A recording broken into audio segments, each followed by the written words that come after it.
এভাবেও ম্যাচ হারা যায়। ব্যাটিং ভালো হলে বোলিং ভালো হচ্ছে না, আর বোলিং ভালো হলে ফিল্ডিংয়ে বাজে অবস্থা। কথায় আছে ক্যাচ মিস তো ম্যাচ মিস। আর এবার সেই ভুলেই ওয়েস্ট ইন্ডিজের বিপক্ষে শেষ ম্যাচেও 4 উইকেটের ব্যবধানে হেরে হোয়াইট ওয়াশ হলো বাংলাদেশ দল। ওয়েস্ট ইন্ডিজের বিপক্ষে সিরিজের শেষ ম্যাচে 3 পরিবর্তন নিয়ে এদিন মাঠে নামেন বাংলাদেশ।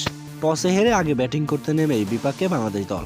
শুরুতেই ডাক মেরে ফেরেন তানজিদ হাসান তামিম এবং লিটন কুমার দাস।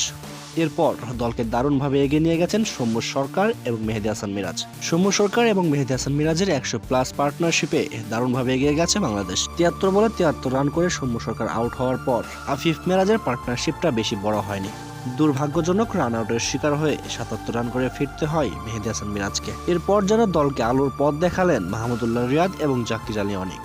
বুড়ো বয়সেও মাহমুদুল্লাহ রিয়াদের ব্যাটে চমক। ব্যাট ভাঙলেও হাল ছাড়েননি, খেলে গেছেন দুর্দান্ত ইনিংস। রিয়াদের 63 বলে 84 রানের দুর্দান্ত ইনিংস, সাথে ভালো সঙ্গ দিয়ে গেছেন জাকির আলী অনিক। খেলেছেন 57 বলে 63 রানের দায়িত্বশীল ইনিংস।